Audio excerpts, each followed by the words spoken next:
Are you ready? Jamie Markley, David Van Camp, and Scott Robbins. We just become best friends. Yep. Making sense of it all. Now I get it. And having some fun. Lighten up, Francis. This is the Markley, Van Camp, and Van Camp and Robbins Show. I'm Jamie Markley. David Van Camp is not here. There's Scott Robbins. Unfortunately, Van Camp was indicted last night. Yeah, here's 3 pages of indictments. If you go down the list, you'll see there, Van Camp, David. Yeah, it's filing false documents and witness tampering, along with impersonating a public officer. I believe those were the charges. Yeah, it was Trump, Mark Meadows, Rudy Giuliani, Kraken Lady, Van Camp. Yes. Although he's listed as Van Kraken in this. It's weird. Jenna Ellis. I mean, it goes on, and yes, Trump's been indicted again. We knew it was coming. But, of course, the news coverage is, unprecedented. And I would imagine you have people that are still believing legacy media are like, see, this is just something else. He's so bad. We can't ever let this man in power again. And then for the other part of the country, they look at this and say, yeah, it's a witch hunt. They're out to get that guy. It's one thing after another after another. Well, this is the 4th one. Yes. Right, indictment. I just ordered my 4th trading card, my 4th indictment Donald Trump trading card. I had the first 3 in my collection. They're going to be worth some money someday. Well, I think so. Hold on Yeah, to them. right, yeah. Okay, so I'm getting, the updates from different places, and I heard Tim Pierce, news from Daily Wire, sort of break this down into talking about, well, at least to me, how this one's a little bit different. Okay. And talking about a RICO.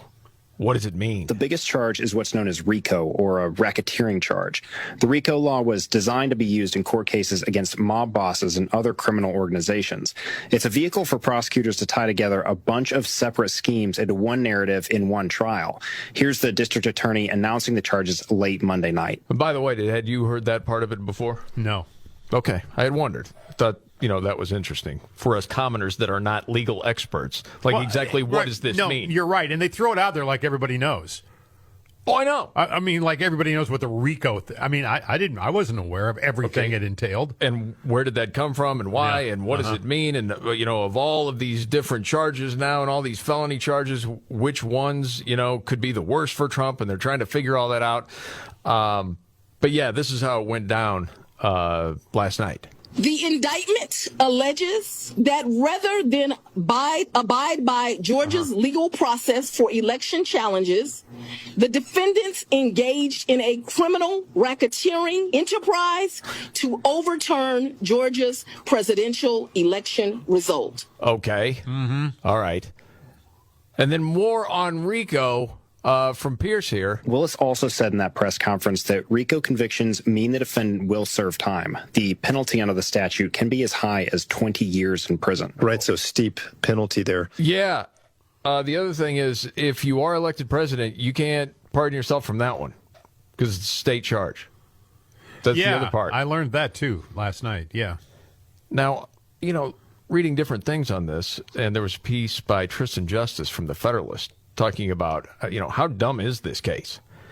And there's a bit of a rundown that he goes through of the conspiratorial acts cited by the Fulton County District Attorney's Office in this unprecedented indictment. So what are we talking about? Well, number one, asking for phone numbers is conspiracy. Fulton County prosecutor indicted Meadows for soliciting phone numbers from a pair of Pennsylvania lawmakers. As it says, Meadows sent a text message to U.S. Rep. Scott Perry from Pennsylvania and stated, "Can you send me the number for the Speaker and the leader of PA legislature? POTUS wants to chat with them." This was an overt act of furtherance of the conspiracy, it says in the indictment. Okay. Something else that's mentioned, encouraging voters to watch television is, quote, conspiracy. Yeah. As it says, Act 22, cited in the Georgia indictment, charged Trump with conspiracy for encouraging supporters to watch hearings broadcast on One America News Network. Quote, Georgia hearings now on One America News Network. Amazing, the president tweeted. This was an overt act of furtherance of the conspiracy, says the indictment.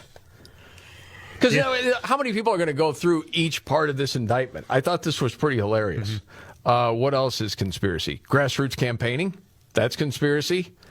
Reserving rooms is conspiracy. Seeking signature verification. encouraging someone to attend a hearing is conspiracy. Yeah, all of the different pieces of information with each one is included in there. Seeking signature verification. Yeah, do you want to hear that one?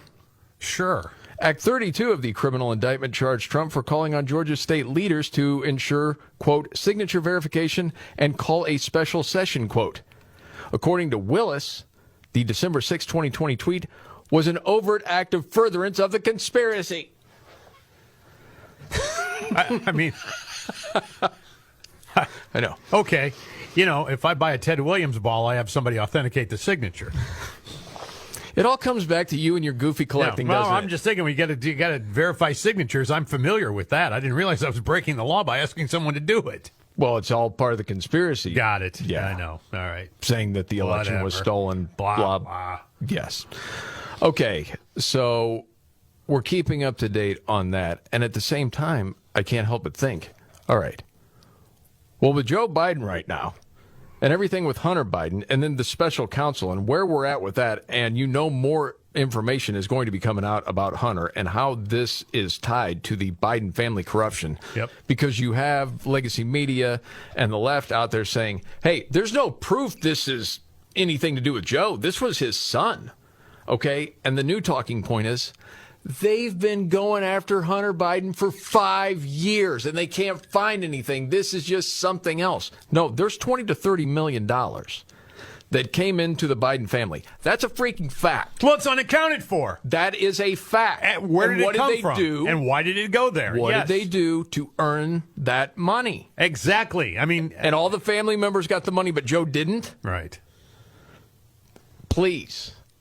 And there was something else that I thought was really interesting, and maybe you saw this story, that the Biden campaign manager actually canceled an interview on MSNBC because they didn't want to answer any questions about Hunter Biden.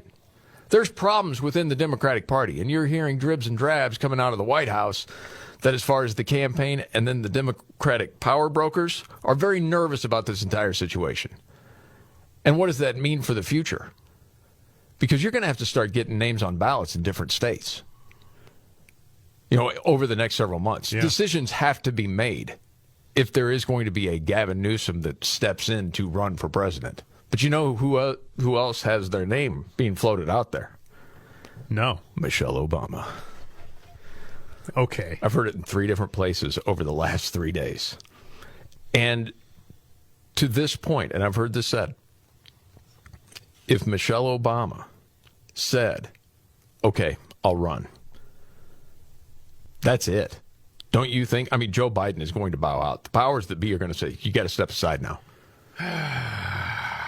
And the word has been, well, she doesn't want to campaign. She doesn't want to go to places like Iowa. You don't have to. She doesn't have to. No, she doesn't have to. No, you're right. All she has to do is say she's running. That would be it. She could do the campaign from her front porch. She could wait until next year.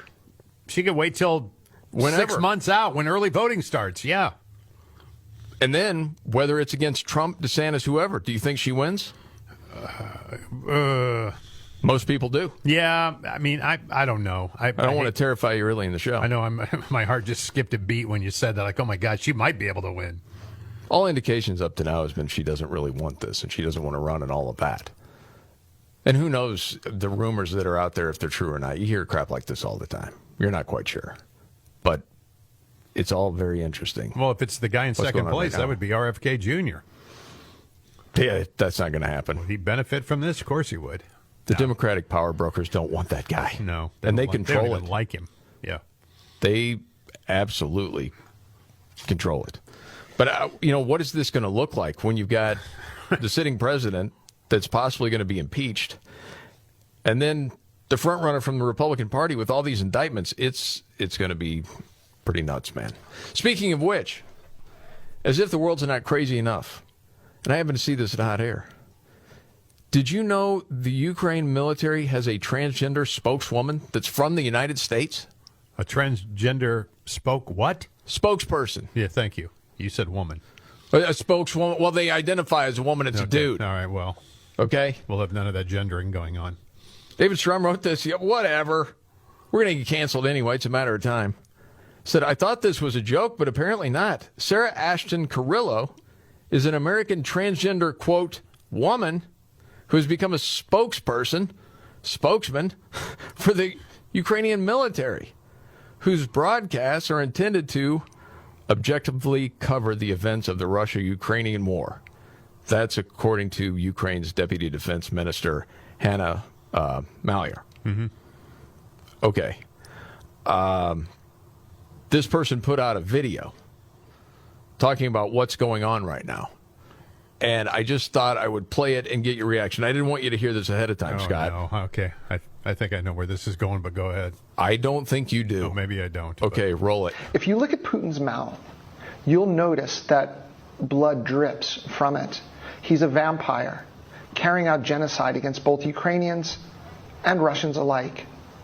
Vlad Putin bathes in the blood of innocent children and enjoys it. And this is why the dictator of the Russian Federation must be deposed, and why peace talks have to be focused on President Zelensky's 10-point peace formula and the full liberation of Ukraine. Holy smokes, man. Channeling Bram Stoker there, isn't he, huh? Yeah. I never heard anything quite like that, Holy dude. cow. The whole world gone crazy! Blood from his mouth. And the blood of children. And the vampire, yeah. So, okay, just to get this straight, this transgender spokesperson for the Ukrainian military is talking about the blood dripping from Putin's face because it's the blood of children. Yeah. And they're saying QAnon's nuts! Yeah. And he's a vampire. And he's also a vampire. Hangs upside down during the day. Joe saw that and said, we need another $30 billion for Ukraine. We do. We need support. We're all in. Absolutely. People say my spokesperson is nuts. Wow. All right, much more to get to. Oh, dude, it was a rough day for Karine Jean diversity hire yesterday. Speaking of, yeah. Yeah, we got to get to that. And AI can steal passwords listening to you type. Is that true? Yeah. All coming up right here. The Markley, Van Camp, and Robbins Show. Thank you so much for being here. I'm Jamie Markley, the Gen Xer. The Millennial's been indicted. David Van Kraken. There's Scott Robbins, the sexy boomer. I like that. David Van Kraken. No, David Van Camp. He was not indicted. No, he wasn't real. Well, we could go with that story because there was like 73 people that were indicted. Yeah. I mean, that list took me forever. I thought, was she ever going to get to the end of this thing? Holy smokes. Going on and on and on. Yeah, she got to Adam Duritz of the Counting Crows. Adam Duritz of the Counting Crows. I mean, there were just random names Where being did that thrown come out. from? I don't know. It just popped in my head. I don't know. Okay, before we get to the next story, one of the most embarrassing things I can tell you about Scott Robbins in the 90s, for 5 years on his voicemail, it was him talking about his favorite band, the Counting Crows. I'm not lying. Okay, I misjudged the popularity of that band. I really... I did like them, yeah. I know. You're a big fan. Okay. Maybe that's why it was on the top of your mind. Maybe you listen to him still all the time. Probably. Okay, anyway. I should have went with Sebastian Bach. I almost did. Yeah, almost. Okay. So with this incredible tragedy in Hawaii, you knew the left was going to say climate change. Climate change. That's what it's all about. It's climate change. The wildfires, right? I know. Okay. And there was a piece of audio from the other day with Chris Hayes on MSNBC with Mazie Hirono, senator from Hawaii. Wow, meeting of the minds there. And this was incredible because Hayes is saying, hey, Mazie, should Biden be calling this a climate emergency? Should he just declare it to be so? And he asked her the question, and what so often happens with her is there's a question, but she's got her own talking points, and it's like she's not paying attention to the question. Is it something that you're looking for? Do you think there's some kind of climate tipping point, that there's some executive urgency necessary that is currently not present? This administration and the Democratic Congress truly has focused more on fighting climate change than any others, because note that some $300 billion was in the Inflation Reduction Act with not a single Republican voting for it to combat global warming and climate change and getting us away from reliance on fossil fuel. And yes, of course, You're getting impatient, Scott. Well, I am, because, I mean, if nothing else, this gives every underachiever in the world hope that they too could become a senator someday. That is true. Yes. There's more that we can do. But I've been announcing grants to fight climate change brought to us by the EPA, for example. And so all of these kinds of efforts need to continue. But, Chris, there are some states where you can't even use the term climate change. She uses that like in the every 37th interview. time she said that in the last 48 hours. Yeah. Right. So obviously, you've been around the game. You know who Mazie Hirono is. Yeah. Okay. You know who doesn't quite know her name? I heard this. Karine Jean-Pierre. Right. White House spokesperson. She struggles with it. Yep. Glass ceiling shatterer. Well, yeah. World changer. For a number of reasons. Not only does Karine Jean Diversity Hire not get her name right, she misgenders her, calls her a dude. Says he. Well, maybe she knows something we don't know. I don't know. Listen to this. Senator Hirono, who I said the president spoke. Hirono. That's so great. Senator Hirono, who I said the president spoke to just last night. He thanked the president for the immediate support of federal agencies have delivered for residents of Hawaii, and so has Senator Shorts. And so Sharts? You can't say that. You can't say that. Some people think that's cursing. It's Senator Shorts. You can't make this up, man. Nobody wants to sit next to him either. They like move away from his desk is all the way in the back. Senator Shorts. Yeah, you know the thing. Short shots. Words are hard. Yeah. Okay. How do you do that with both of them within 10 words? I don't. Maybe she didn't want to discriminate. I have no idea. Hirono. And the Shartser? Shirts. Sure, whatever. You know the thing. I saw this story. AI, I know, scares the crap out of you, Scott. It does a lot of people. You're not alone there. No doubt, dude. A team at Cornell found out it's possible by training AI to steal passwords by listening to you type. Oh, gosh. They had it listen in while they hit each key on a keyboard 25 times, and it learned what each one sounded like. So they're saying is it's something hackers could use if they were sitting near you in a place like a coffee shop, whatever. They use a phone to listen in on people typing, and AI was able to guess which keys they were hitting. Check this, 95% accuracy. And then they tried it over Zoom, and it was still right 93% of the time. It just analyzes the sound each keystroke makes, and also how quickly one key is typed after another. So, like, if it might take you longer to hit the X on your keyboard than the A, the AI picks up on that. Oh, boy. And then can detect it. It's pretty wild, man. You know, ATMs, I worry about that. Just the tones make different sounds. How that thing works. Yeah. Yes. So, anyway, watch out for that. Gosh dang. All right, news update. Much more straight ahead. Camp and Robbins Show. Jamie Markley. David Van Camp is out today. Not indicted, we don't think. Well, we don't know that for sure. I'm too lazy to go through the entire list of names. Yeah, I makes your head spin after a while. There's Scott Robbins. I mean, we Trump know the big names, right? In Georgia. Kraken Lady. Yes. Rudy. You don't even know the Kraken Lady's name. I don't know her name. You're right. I just know her as the Kraken Lady. Isn't that weird? I don't know her name. Do you know her name? Yes. Okay. What is it? You're looking for it, you liar. I know it, but man, now under the pressure that I got to say it. I know, but we only know her as the Kraken Lady. I have the story right here. If we mentioned her name, people are like, "Who is that?" And you say Kraken Lady, everybody Sidney Powell. knows. It just came to me. All right, yeah. Had the pressure there for a second. But Rudy got 13 counts on the indictment.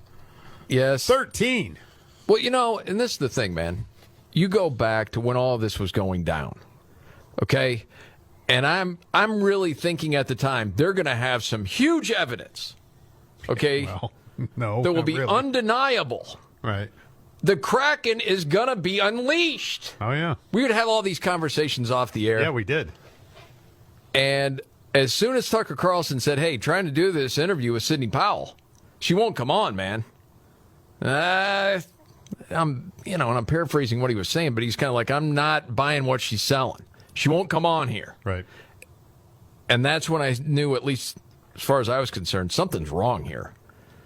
Okay, and I remember a bunch of people, conservatives, turned on Tucker at the time.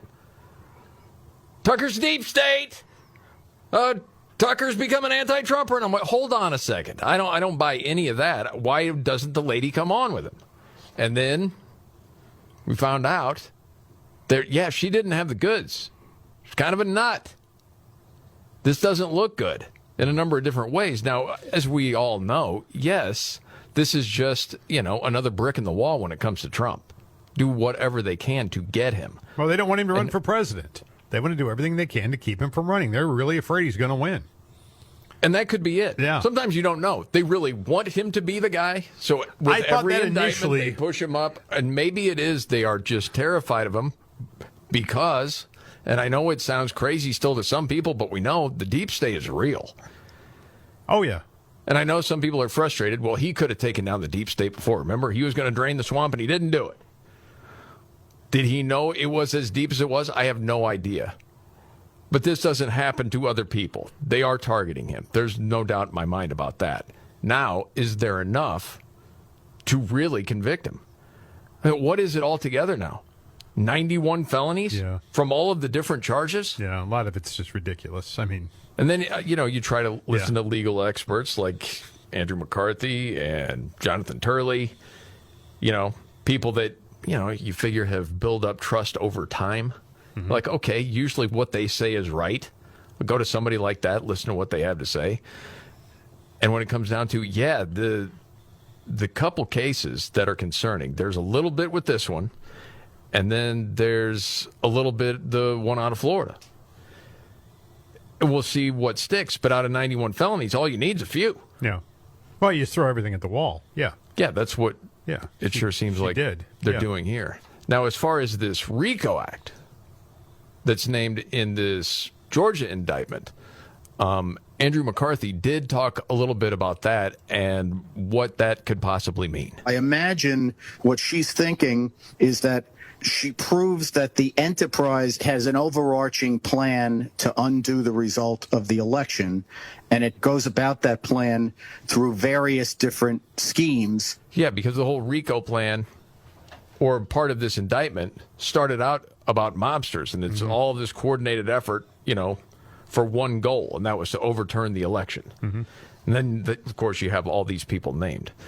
And for mere mortals, it gets a little confusing. It does. So, wow. And then you have this other part of the story where hours before this happens, you had it leaked out online. You're like, hey, wait a second. Why did they put that out there that he'd already been indicted while the grand jury was still meeting? How did that happen? Right. And then the leader of this group is saying, well, I have nothing to do with that. I have no idea how that happens. I mean, and you kind of guess that the fix is in. But in the end, what is it going to mean? You're not quite sure. Well, what is it going to mean for Biden? With all of the trouble with Hunter Biden? Because you got receipts. I know media doesn't want to pay attention to that, and people on the left. But the Democrats know it. And they're very nervous about it. Because the House Oversight Committee has more and more information, and it's just going to be drip, drip, drip, and it'll come out. The biggest difference I can tell right now, thinking about this morning, was all of the country knows about Trump and the indictments, all that stuff. That's out there for everybody. Yeah. There's at least half the country that has no idea how deep the Biden crime family goes. They really don't. I don't think. And a lot of people think, well, they're just going after his son because he was a crack addict. I don't think you and I sitting here right now know exactly how deep the Biden crime family goes. We know there's enough. I mean, those there tentacles to get him impeached. but I mean, there's much more to this than just what we're seeing right now. Yeah, I mean, they start turning rocks over, and boy, howdy. Yeah, it's something. I mean, this guy's been around a long time. Oh, dude, this goes back years. Yeah, this is some really serious stuff. I don't know. We'll see. I mean, we are living in a time right now. You talk about bizarre. We live in a time right now where both presidential candidates in 2024 could end up in jail. It's true. How nuts is that? And it might be whoever wins the presidency is the one that stays out of jail. It's possible. I mean, anything's possible right now. I mean, but here we are. I mean, and Biden, the articles of impeachment have been drawn up against him. So we'll see. I mean, we will see. I mean, it's just incredible. Okay. Totally different story here. but just talking about how crazy the world is right now. And this piece of audio sort of made the rounds over the last couple of days, and people are thinking that the senator from Wisconsin, Ron Johnson's out of his mind, okay, because he was talking about ivermectin with Maria Bartiromo. Okay, because the FDA has said, hey, doctors, if they want to prescribe ivermectin, they can do it. Now, does that mean it's FDA approved? No, it says the FDA is saying, yeah, you can do that. It's okay. Mm-hmm. Okay, it's not like media is going to talk about that very much. No. Because they were trying to convince everyone, oh, it's horse dewormer. Joe Rogan's on horse dewormer. It was all a bunch of BS. Okay. So he's talking about that, but he also uses it as an example of what the government's trying to do. So just listen to this piece by piece and get your reaction rolling. You know, the doctors I've been dealing with and talking to for years now, they believe that probably hundreds of thousands of Americans lost their lives because they were denied early treatment. And they were denied it because the FDA sabotaged, for example, ivermectin, when they said, come on, y'all, you're not a cow, you're not a horse. You know, this is supposedly horse medicine. No, this is a Nobel Prize-winning medicine that could have saved hundreds of thousands of lives. Time out. You ever heard doctors talk about that? That they think, yeah, a lot of people could have been saved if they would have done these things. Yeah, doctors that are free to talk about it now, Yeah, you don't hear much about that. You couldn't talk about it then while it was going on. Well, you did, but you got deplatformed. Well, absolutely. You had no place to go. Yep. It did save many, many lives because you did have doctors with the courage to and the compassion to actually treat patients using it and putting at risk their medical license. But fortunately, you say, what can we do? Well, we do have reporters like yourself, like John Solomon, other people that have the courage to report the truth against the mainstream media and against the narrative.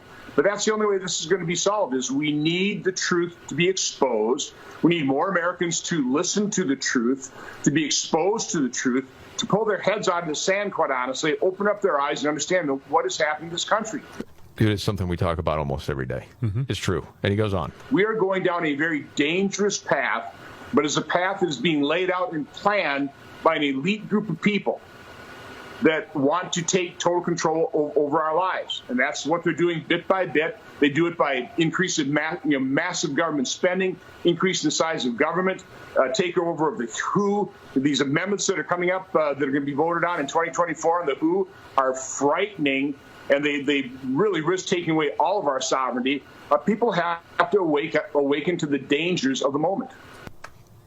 Okay. People are like, oh, my gosh, Ron Johnson, the guy's lost his mind. Mm-hmm. Is there anything you disagree with what he just said? Nope. No, I think that's where we're at right now. That's what happened. I commend him for speaking out like that. I do, too. Well, I mean, listen, if you speak the truth, you're going to be labeled a nut. That's just the way it is.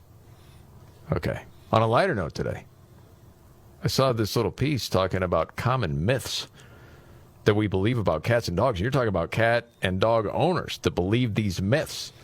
Oh. You're a big guy when it comes to pets, Scott. You talk about your cats a lot. I love my cats. Yep. No doubt about it. Yep. Okay, so you tell me. Okay, a dog is wagging their tail. It means they're happy, right? I would think so. It's a myth. That's a myth. Okay? It can also mean they're just interested in something or feeling extra alert. Doesn't necessarily mean they're happy. Okay. Do you feel like you just learned something there? Yeah, but I would want to throw a flag on that a little bit because, I mean, obviously the dog is pleased to see you or whatever. Extra alert. Yeah, okay. Well, maybe that's it. Who knows? What about a wet nose? That means they're healthy. See, I've heard this, and I always believed it to be true. It's not. It's a myth. Yeah. Actually isn't a good indicator. Neither is the temperature of their nose. It could be wet because dogs tend to lick their nose a lot. 38% of people believe that one, including Scott Robbins. Well, my cats, generally speaking, I feel better when their nose is wet. I think, oh, they're healthy. See? Yeah, I know. Yeah. See, I'm learning. Yeah. Cats are different, man. They can see in total darkness. Yeah.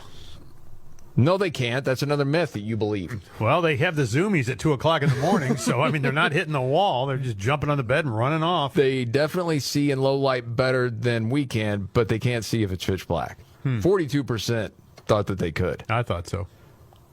Well, at least cats land on their feet.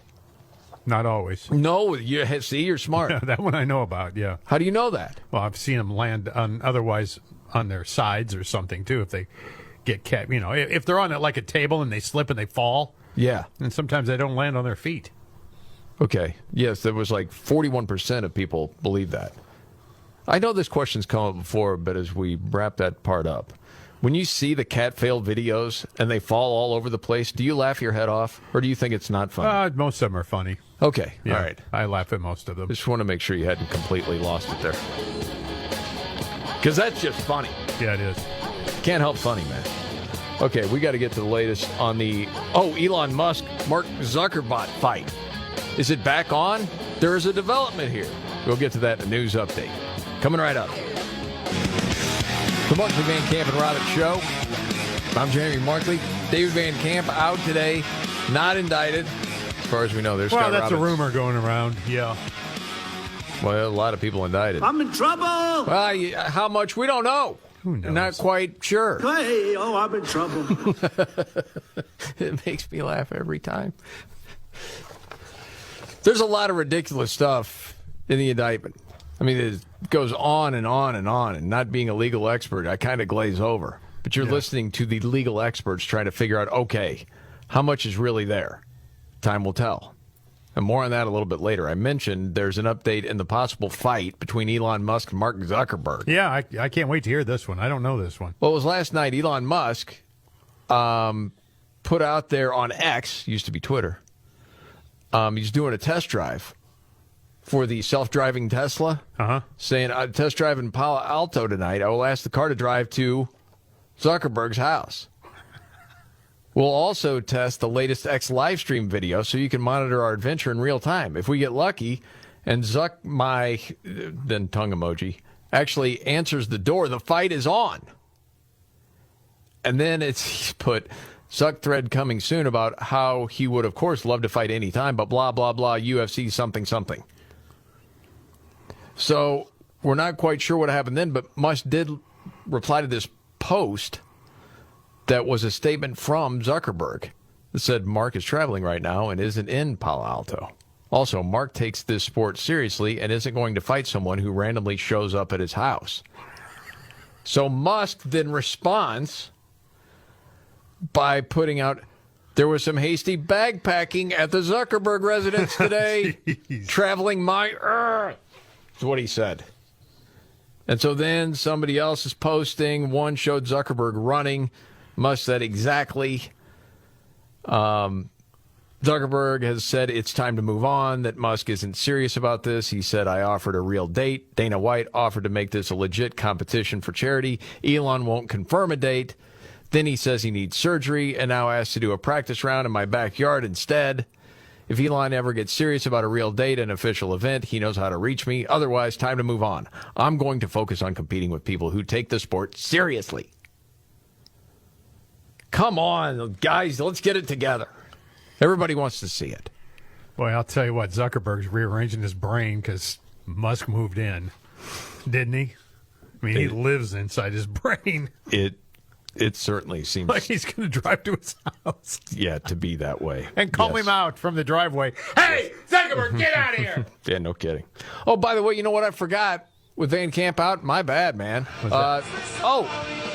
That part of the show where we take a little gander around, and it might not be the biggest story out there, but it caught your attention. What's your story, Scott? Texas woman has been awarded $1.2 billion in a revenge porn lawsuit against her ex-boyfriend. Wow. The woman, who's only identified as DL in court documents, filed the suit against her ex-boyfriend, Marcus Jamal Jackson. She did it last year, accusing him of posting intimate pictures of her on social media platforms and adult websites with the intent to embarrass, harass, torment, and humiliate and publicly shame me. They were in a relationship. She's sending the provocative photos, and of course he liked them. They broke up in 2020. That's when he went nuts and started throwing them all over the internet and sending them to all her family members as well. Oh, my goodness. Man, this dude. So she sued him, and she was awarded $1.2 billion. That, by the way, the jury lowered from $5 gazillion, which is what they were going to get. I'm guessing this dude doesn't have $1.2 billion, but they're going to get whatever he has. I mean, he's a Jackson, but not one of those Jacksons, all right? He was not at all. Yes. He's got $274.48 in his savings account. Well, I got to ask, because I would imagine a lot of people are wondering this right now. Have you been able to recover all the nudes of yourself out there? Me? Yeah. God, well, I'd sue you if you would look at them. You're ridiculous if you do. You still getting all those requests online? For what, nude pictures? Of yourself. Yeah. I never got any. Are you sure? People have seen me, please. I don't even like the way I look naked. Come on. This is the Markley, Van Camp, and Robbins Show.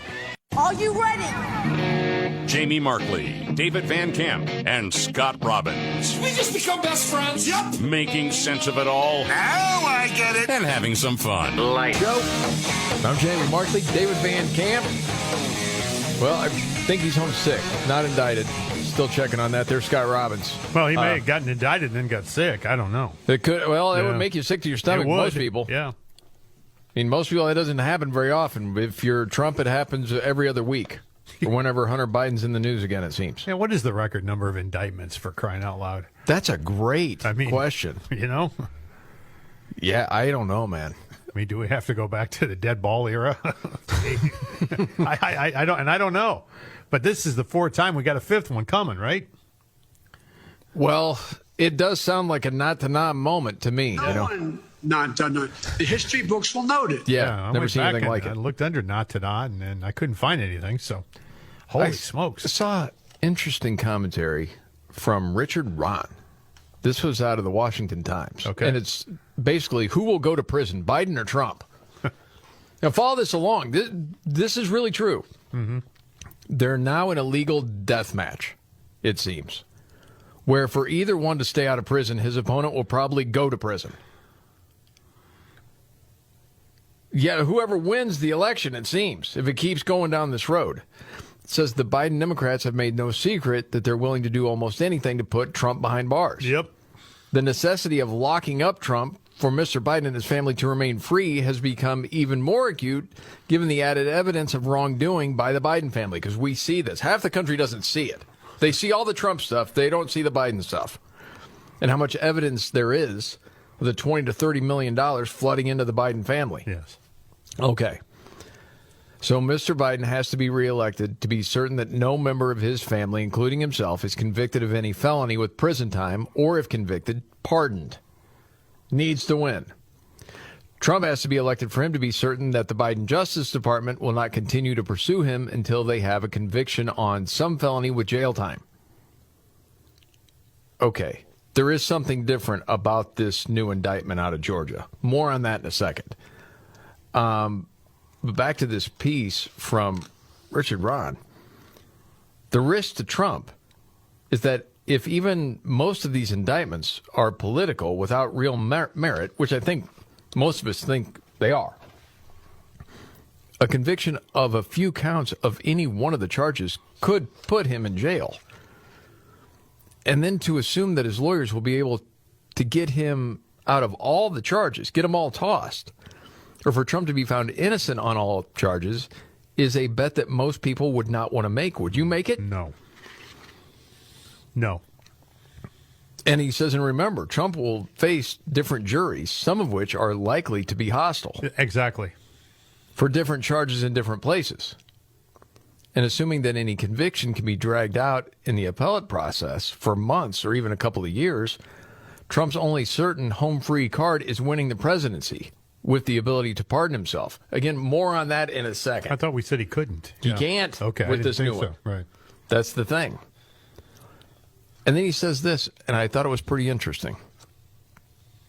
He said, when Trump was elected in 2016, he failed to fully understand how vicious the Washington swamp is and how important it was to have the right people on his team. He made a number of personnel mistakes when initially putting together his cabinet, most notably by picking the weak and timid Jeff Sessions as Attorney General, who failed to protect him from the Russia hoax, etc. Trump is unlikely to make that mistake again if elected. He is likely to pick a smart and tough AG who will clean up justice in the FBI and pursue the Biden family and other crooked Democrats until they are locked up. And I think that's true. Yep. So it's already obvious that unbiased prosecutors will have many possible charges to bring against the Biden crime family, including bribery, money laundering, treason, tax evasion, and it goes on. To date, many Democrats have been making absurd excuses for all of the obvious wrongdoing by the Bidens. Now, I don't know if you saw the Babylon Bee headline. It's mentioned in this piece. No. Democrats say it'll take a lot more than eyewitness testimony, bank records, audio, video, complete confessions for them to believe Biden did anything wrong.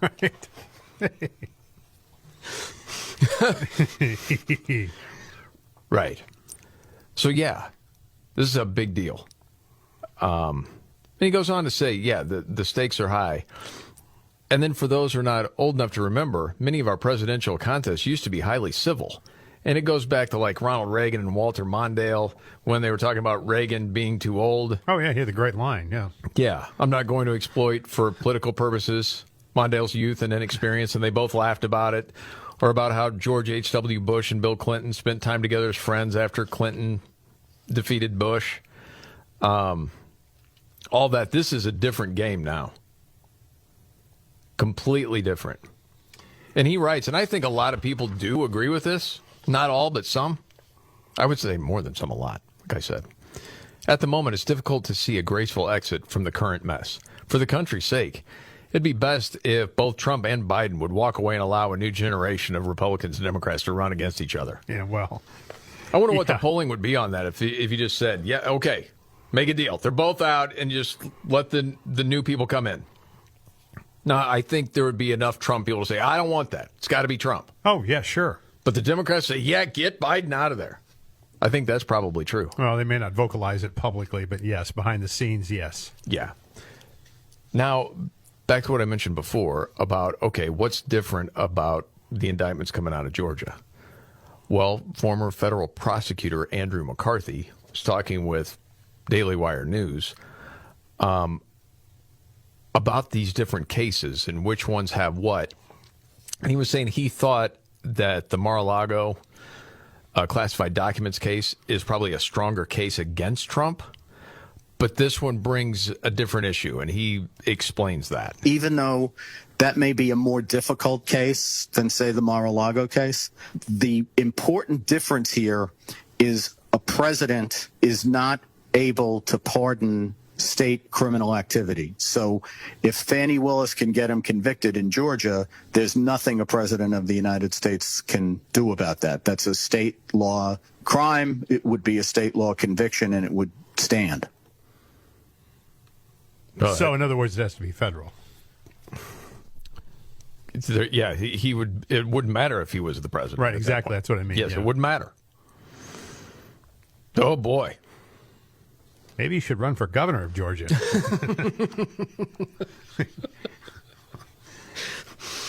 It's really interesting, man. Mm-hmm. And is there enough there? There's a lot in this indictment that seems pretty hokey when you actually read it. Oh, because it's kitchen sink stuff. I mean, you could peel off 60 of those. It's ridiculous. Yeah. But, getting a lot of different information from legal experts. Throw it all what against it the wall, and the number is all people hear. Oh, my gosh, 91, Right. And again, you got a good part of the country that think, oh, there's so much there. Of course, he's guilty of all this, blah, blah, blah. And other people saying, obviously, they're afraid of him. They're going to do anything they can to destroy him. Yeah. And you don't have an honest media to tell people. So you've got to do your own fact digging. That's just part of it. It's part of where we've been, it seems like, for the last 7-8 years. Rudy Probably beyond that. Giuliani was out coloring his hair today, just in case. Yeah, and that's the other thing. Trump's got to tell Giuliani, hey, stop. Well, lay low. Don't talk. Yeah, how much do I got to pay you to just be quiet? Say nothing. That would be good. All right. Other news out there. This is much lighter, obviously. But streaming prices are up 25% in a year. Oh, boy. Have you noticed? Yeah, kind of. Yes. When the bill comes in? Well, yeah, and I sometimes don't even know what I have, what I'm paying for. I don't even know. You don't? Well, because you get into those packages, like if you want this, you have to get this package, right? You mean like with a Netflix? And with that comes like 37 other channels you didn't even know you had. You're not like Netflix standalone? It's part of a different package? I'm not sure now if it's all lumped into one. Like MLB TV, there's all that stuff. That's like a cable package. That I buy. I bought Disney for the Beatles special and then tried to cancel it. Good luck with that, by the way. Oh, trying to cancel? Takes forever to freaking cancel something. Yeah, Disney's raised the prices. People don't understand. Why are you doing? Your brand is so damaged. Well, they have to because they need the income. But the brand is so damaged. I know, you need more people in. Yeah. So now isn't exactly the time. It's just interesting. They said this was always part of the plan, to try to get people in, and then, you can't live without it. This programming is so great. Well, then you call your cable company and say, I don't want this. They're like, well, you got to go online and you got to jump through 5 hoops before you can cancel it. You are the boomer on this show. I know, but it sucks. Well, my cable provider, and then I try to cancel. Well, you call them up, you go, I don't want this channel anymore. Well, we're sorry, sir, but we can't do that on our own. What? Yeah. Yeah, and then, some of these streaming services are saying, hey, you can get it cheaper, but then you have the ads. Right.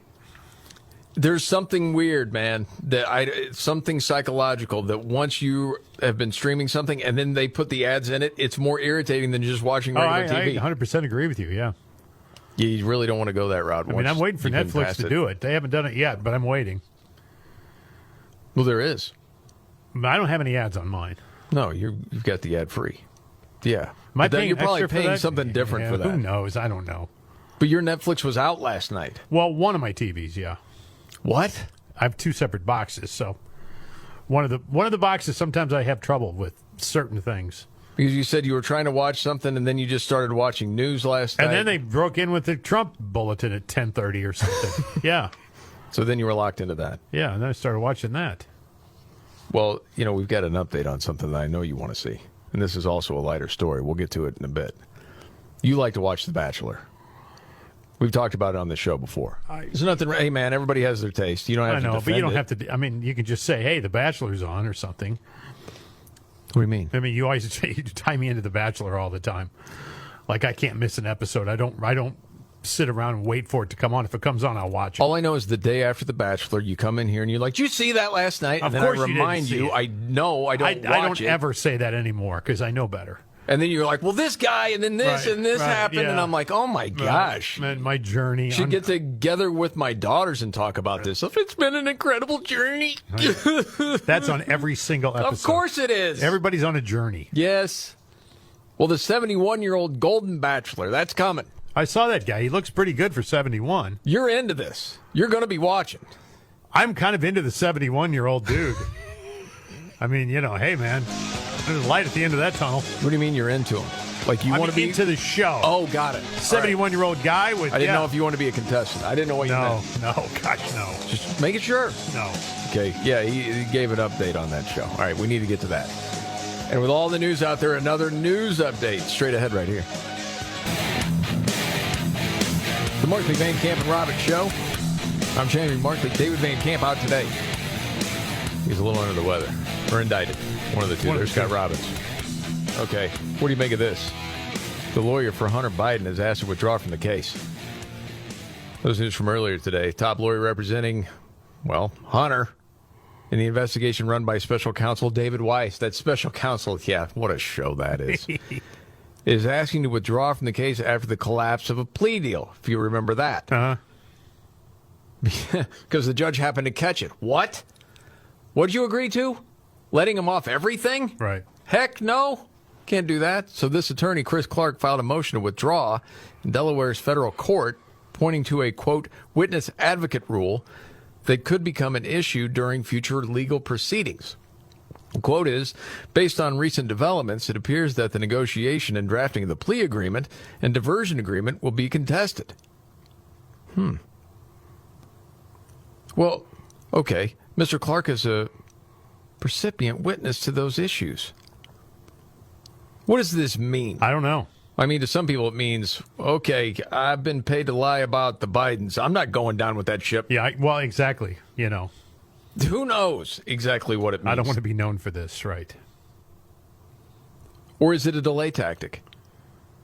Because a whole he's going lot to of have people to hire new think, defense, and Well, all the Bidens are trying to do is just run out the clock. Just keep putting it off. Make sure to get past this. I guess hopefully win the presidency, and then it can all go away. There needs to be a shot clock on courtroom proceedings as well. That's what you want to see? Like, you're charged with something, as the clock starts, you've got X number of time to enter a plea, get a lawyer, and get your defense together. Same thing with the prosecution. Well, the whole thing is such... Because this will go on forever. Of BS. Yeah. Where you have the left saying, well, Republicans, that's what they wanted in special counsel. No, this guy's already failed. Yeah. It's not even legal for you to put him in charge. It goes on and on and on. All right, I'll talk about something that you're more interested in, and that's the 71-year-old Golden Bachelor, The Bachelor Show. I just was doing some research on this guy. Yes. He was married for 43 years. His wife died 6 years ago. Yes. And he wanted to re-enter the dating pool, and COVID happened, and they were looking to cast this show, and his kids were like, yeah, Dad, do it. So he did.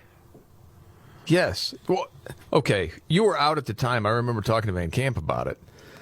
This dude, 71 years old, he is one of the healthiest-looking 71-year-olds you'll find. Yeah. He's a good-looking dude.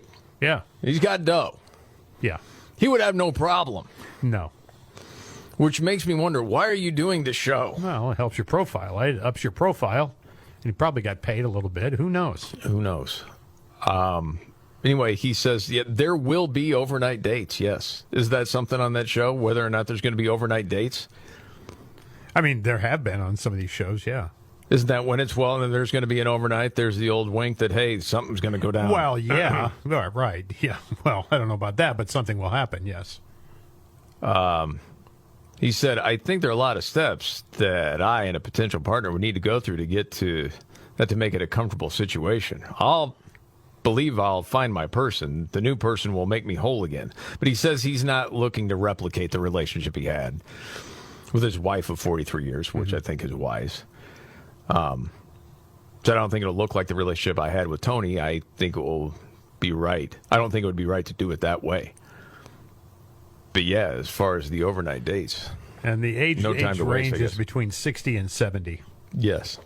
Now, are you in that situation? Is that what you would say? I want age appropriate. You wouldn't want any woman in her 50s? I think age appropriate has to be age appropriate. Okay. But he did give himself some wiggle room, saying, well, I'm open to other things, and, If you're 71, isn't 55 age appropriate? I would think so. 51? Yeah. 47? No, I think now we're way out here. Okay, so there's a tipping point for you. There we just can't connect, right? You don't want to be that guy, right? I think a lot of guys want to be that guy. I know they do, but I know you when This I see is it. the Markley, Van Camp, and Robbins show. Okay.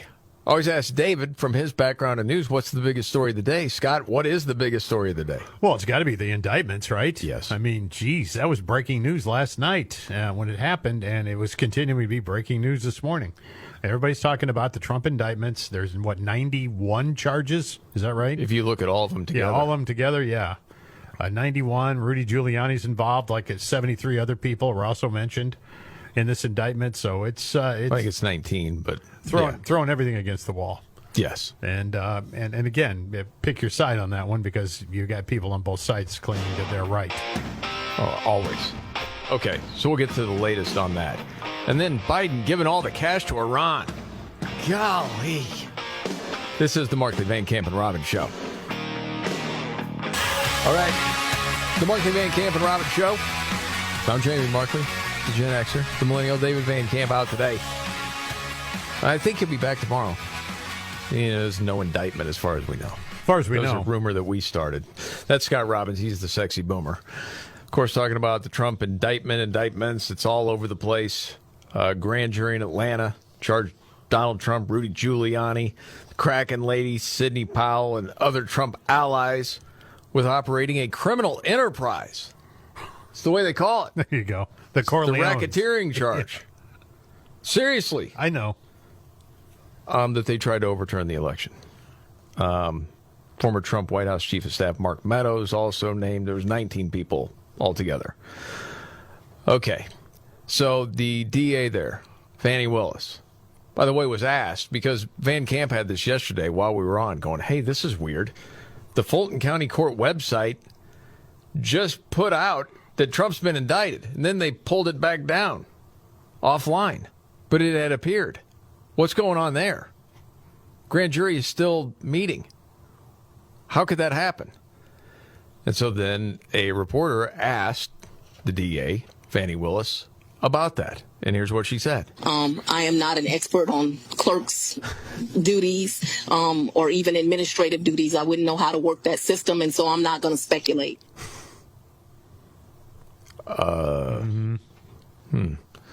So we knew it was happening, but I don't know. Did somebody put the wrong timestamp on there? Above my pay grade, have no idea what happened, Yeah.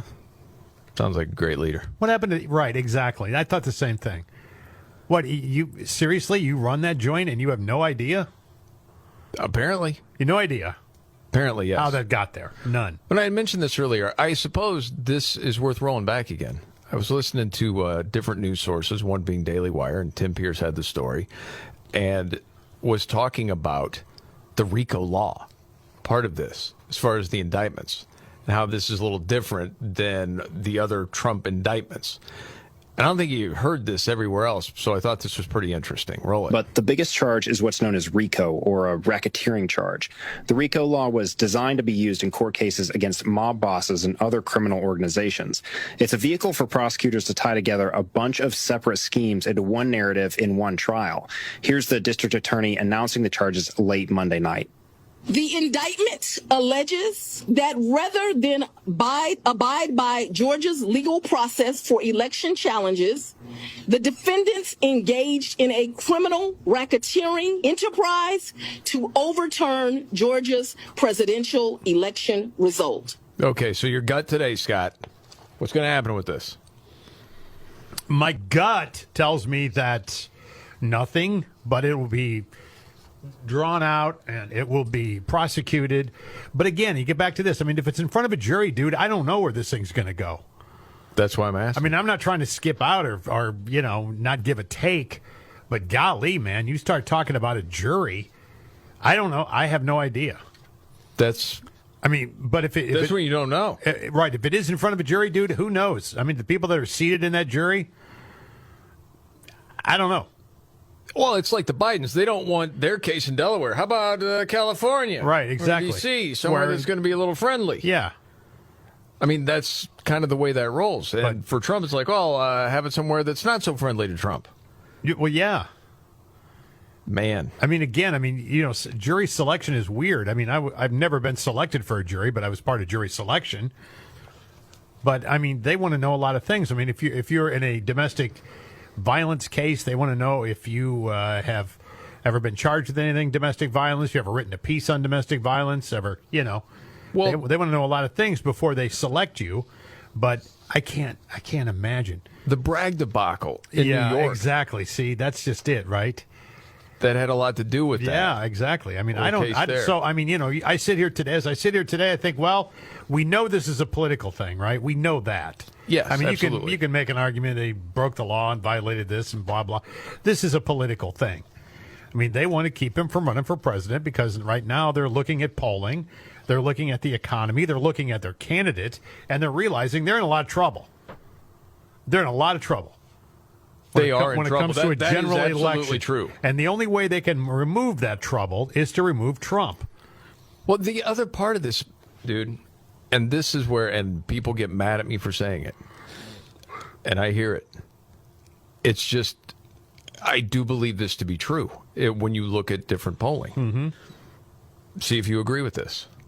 If there was one person that Biden could beat, as far as from the Republican field, who is it? To me, it's Trump. That Biden could beat. Yes. Well, I suppose, yeah. But if what is out of the Republican field? What is the Republican candidate who could beat Biden? Any other? You would Ramaswamy, right? You DeSantis. would think anybody, right? Yes, and it's partly because media has poisoned enough independent voters. They will not vote for Trump no matter what. No, they're not going to. There are people who absolutely. I hear from them occasionally who hate him. Oh yeah. I get it. You hate him.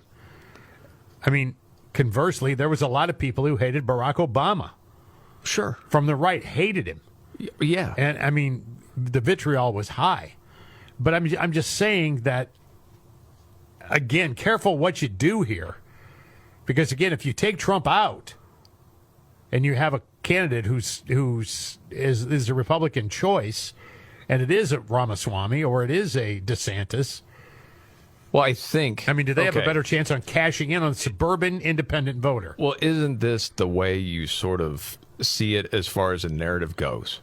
Especially for people that say it's got to be Trump because he's the one that's actually going to drain the swamp. Yeah. He has seen it for himself. I know he said that before, but now he knows how deep it is, and he's going to go clean house. And that's what they fear more than anything, talking about the left. That if you can get Trump out of the way, and it is a DeSantis, Ramaswamy, whoever, Nikki Haley, they'll be bought and paid for like anybody else. And if you go back to 2015, follow me down this road for a second. Okay. I know it sounds like ADHD theater. If you remember at the time, there were plenty of power brokers on each side that didn't really care if it was Hillary Clinton or Jeb Bush. Either way, things were going to keep running in order the way they wanted. Yeah. Especially Wall Street. That's because those people can be controlled. They're already on the team. Trump's not on the team. He's the disruptor. And that's why people that support Trump so much are like, that's why it has to be him. Anybody else is not going to go about it and disrupt because they'll be bought and paid for. And there very well can be something to that. I think there is an element of truth to that, yes. But on the campaign trail right now, I think you underestimate. I don't think you do either. I'm not using it as an example, but this Ramaswamy guy's the real deal. He is, and I think you're going to see an uptick after the debate I absolutely next week. do too. Yes. I absolutely do too. He's answering all the right questions. He's answering in the correct way. He seems forceful enough. I don't, but you're right. But what? And the fact that you're starting to believe in him means he's doomed. Well, see, that's why I hesitate to say anything. I don't think he's going to win, though. I don't think there's any way that guy can win. He won't win. There you go. What an absolute mess this is. It really is. You got two of the leading candidates right now who both could end up in jail. It's possible. It is possible. It's very possible. Okay. Holy cats, man. Man, there's so much other stuff out there. And all the chessboard, man, all the maneuvering and all the, it's the stuff that's going on that we don't even see. Oh, my gosh. Holy smokes, man. Yeah, you want to know what's really going on. Because we were talking about the Democrats don't really want Joe Biden. They don't want him. His usefulness is over. Oh, no. Agree. All right, I'm going to get to this story because I thought it was really interesting. Saw this at the Wall Street Journal. More workers are getting hurt on the tarmac. Talking about as travel has come back, understaffed ground crews are getting injured. Now, maybe you heard that story out of Alabama where you had that mother of three pulled off her feet and sucked into the airplane's left engine. It's just awful, dude. Just terrible. Well, an investigation determined that her employer's training and procedures were at least partly responsible for her death last New Year's Eve. The aviation industry is rebounding from its pandemic-era hibernation, as the story goes, at such a chaotic pace that workplace injuries are rising among the Army of Ground staff who, refuel the planes, handle the baggage, help move aircraft around the tarmac. And different people have predicted you're going to see more and more injuries / unsettling things around airports because of this. Yeah. And when you hear that, do you automatically think about, well, there was COVID, there was all these people that lost their jobs. Sure, you have to. All that stuff. Yeah. Yeah. You have to think about that, whether you agree with it or not. You lost people who had seniority, who were respected, that just flat aren't coming back ever and won't. Well, tell me if you've heard... you had to replace them in a hurry. Tell me if you've heard this reporting anywhere else.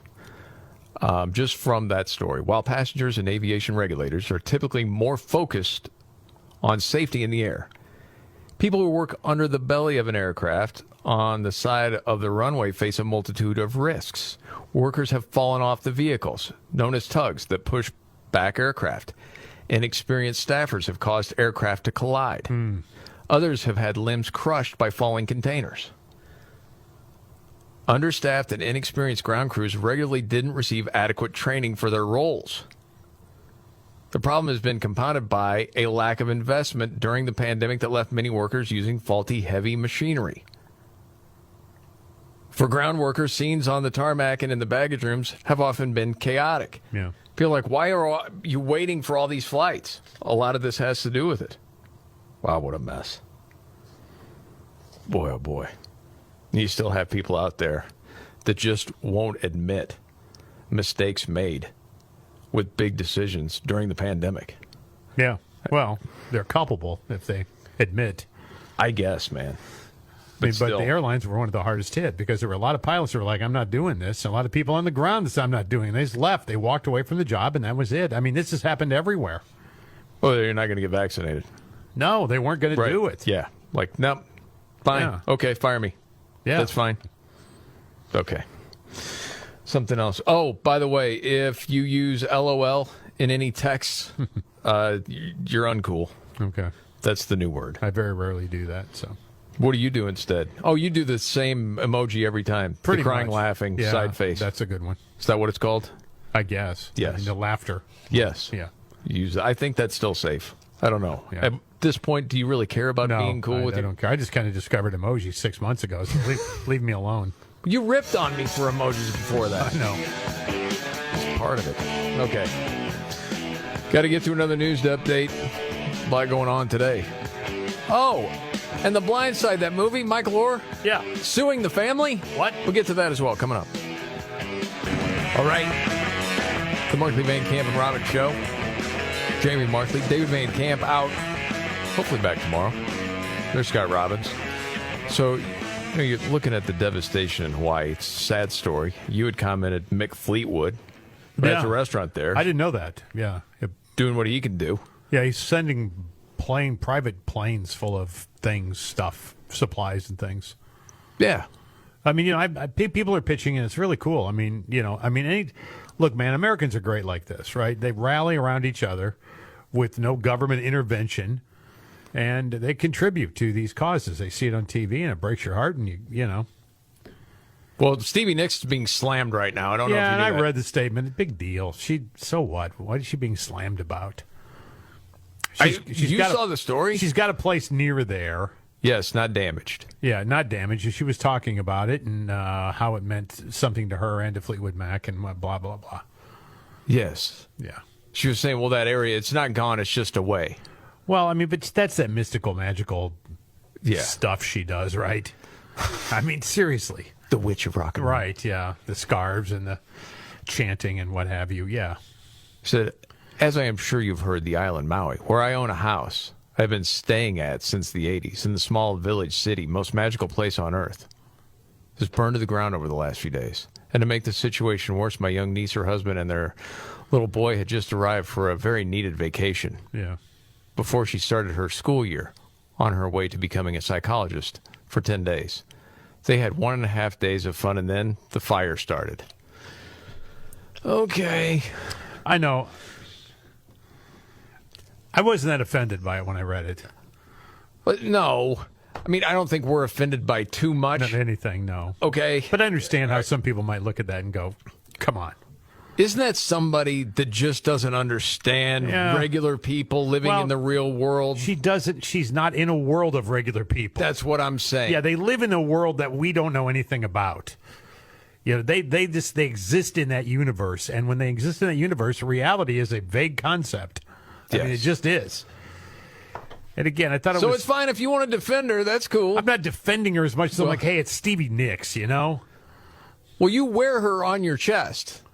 I don't wear her on my chest. Well, I mean, I got a Fleetwood Mac T-shirt, yes. And it's the picture of the band. Well, it's the whole band. And she is right there on your chest. Okay, but you make it sound weird, and it's not weird. Well, no, it's a the picture Fleetwood of Mac Stevie shirt. Nicks Yes. on your. I like Stevie Nicks. Yeah, so it sounded like maybe you were defending it, and that's I'm not fine. defending as much as I'm just like, hey, man, I wasn't offended by what she said. She's not offended. She's a bit loopy. Would you say it was tone deaf? Probably, but they're all tone deaf. All those people in that world. Oh, that's not true. Well, a lot of people in that world are tone deaf. Yes. Again, they don't associate with real people. They don't know. As an example, do you think Kid Rock would put out a tweet like that? No. No. There are those on the left that think Kid Rock is tone deaf, though. I understand that. Yeah. But those people are loons. No, Kid Rock would not do that. No. Well, and to say all those people in that world, meaning But what, I mean, in there's music? there's a lot of people are insulated from reality when you have that much dough and that much power and that I much understand. prominence. You don't rub elbows with the commoners. You have no idea what they're thinking. But it is the Stevie Nicks type. They just pop off about politics and other things they don't know, and then, it's so sad. Right. And the bad thing is, my family just got there for a much-needed vacation. Yeah. And then the fire ruined it. One of these people you date like 2 times and then go, I'm getting the hell out of here. This is way too weird for me. You're going to continue to wear her on her chest, and that's fine. The band. You're a Fleetwood Mac guy. That's cool. I like Fleetwood Mac. It's good. It's cool. Shut up. This is the Markley, Van Camp, and Robbins Show. Are you ready? Jamie Markley, David Van Camp, and Scott Robbins. We just become best friends. Yep. Making sense of it all. Now I get it. And having some fun. Lighten up, Francis. This is the Markley, Van Camp. Jamie Markley, David Van Camp out today. There's Scott Robbins. No, we started the rumor Van Camp was indicted. He wasn't. Yeah, Just we a little checked under the weather. again. I know there was a lot of names on there. You had to kind of check and double check to make sure your name doesn't appear on there anywhere, dear listener. Well, Trump was indicted. That was Rudy was indicted. big story of the day. 19 people in all. Kraken Lady was indicted. Yeah, Sidney Powell. Yeah. Mark Meadows. The list goes on. Mark Meadows indicted. So it was coordinated effort. It was like a mob. They were trying to overturn the election. It was all these things. It's like racketeering. With this writer's strike going on, ABC's announced that they are going to start a new show, Dancing with the Indicted. It'll be a 4-week show, 1 month, Okay. I don't want to see any of those people dance, really. Oh, I do. I bet you do. This is interesting. I just happened to see this. Jonathan Turley. This is one of the people that I would look to for any sort of legal expertise. Yeah, I like him. Yeah. Pretty common sense. Yeah. Saw this at Twitchy where he's pouring ice cold water on Fannie Willis. She's prosecutor there. On her political dumpster fire of a prosecution. That's what he called it. Yeah, well, and we talked about this earlier. It's like all these things are named. Like, watch TV right now. They're doing this thing in Georgia. Watching TV, that's part of the conspiracy. Yeah. That's in the indictment. Everything's in there, yeah. It's kind of crazy. So Jonathan Turley said, yeah, it's weaponizing the system. The quote was, thus far, the focus has been on the controversial call that Trump had with Georgia officials, a call widely cited as indisputable evidence of an effort at voting fraud. Yet the call was similar to a settlement discussion as state officials and the Trump team hashed out their differences and a Trump demand for a statewide recount. Trump had lost the state by less than 12,000 votes. That might be what he meant when he stated, I just want to find 11,780 votes, which is one more than we have because we won the state. Mm-hmm. Okay. I mentioned it yesterday, too. This is not Turley's statement. Away from that for a second. There's people talking about one of the things that they would have to prove is Trump truly believed that the election was stolen from him. I think you could prove that. I think he did feel that way. I think there are a lot of people that still feel that way. He still feels that way. Turley also says, while others have portrayed the statement as a raw call for fabricating the votes, it seems more likely that Trump was swatting back claims that there was no value to a statewide recount by pointing out that he wouldn't have to find a statistically high number of votes to change the outcome of the election. It is telling that many politicians and pundits refuse to even acknowledge that obvious alternate meeting. Yeah, I think that's pretty true. Yep. And one of the things we also talked about earlier was this piece talking about it's possible Biden and Trump could both end up in jail. Wouldn't that be something? And if one wins the election, there's a chance the other's going to end up in jail. Except for this Georgia indictment, if Trump is guilty there, it wouldn't matter if he's president, which is different from the other charges that he is currently facing. No matter what happens, what a mess for all of us as the United States moving forward closer to a presidential election. And different people have put together, like, okay, this is what the legal and political calendar is going to look like for Trump. Because, next week you have the first presidential primary debate for the GOP. But then the date to turn yourself in, all these people charged in this indictment, is the 25th. So you have that coming up. And then, what is it, September 27th is the second Republican debate. Of course, the Democrats are not doing a debate. Why would they? It's a democracy. Then October 2nd of this year, that's the start of the civil trial in New York Attorney General Letitia James's $250 million lawsuit accusing Trump and the Trump Organization of cheating lenders with false financial statements. Then you forward to January 15th of 24. That's the start of the civil trial from E. Jean Carroll, the initial defamation suit accusing Trump of defaming her in 2019 when he denied her claim that he raped her in a Manhattan department store in the 90s. Seems like we've already been through that. No, not this part. No, not that part. Then you have the Iowa Republican caucuses, January 15th. And then February 27th, the Michigan Republican primary. Super Tuesday, March 5th. Then March 25th is the start of the criminal trial in Manhattan District Attorney Alvin Bragg's case accusing Trump of falsifying business records. That was the hush money stuff to Stormy Daniels. Right. People don't think that's going to be hard to beat. But it's still, you're off the campaign trail. You got to deal with this stuff. And then you have all this other stuff going on. May 14th, pretrial hearing in special counsel's classified documents case. May 20th, start of trial in special counsel's classified documents case. And then you have the Republican National Convention, July 15th through the 18th, and here we go. Yeah, that makes my head spin. Yeah, when you lay all that out, holy smokes. Oh, yeah. So, yeah, just trying to keep all of it straight. By the way, we were talking about the ridiculousness of 92 charges against him. You start to read through these charges. That's total, the felonies. Yeah, the felonies. But you're talking about the charges within this indictment in Georgia? Right, yeah. Yes. There's like 92. That's what it is? Or whatever. Yeah. Okay. One of them is not calling bank during a game of horse. Now you're making stuff up. Am I? You don't know that for sure.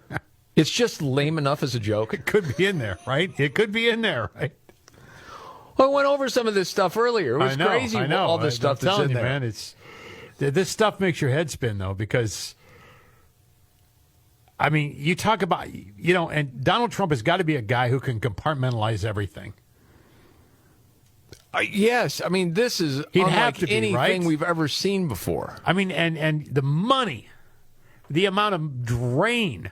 The government has an infinite amount of money. They don't care.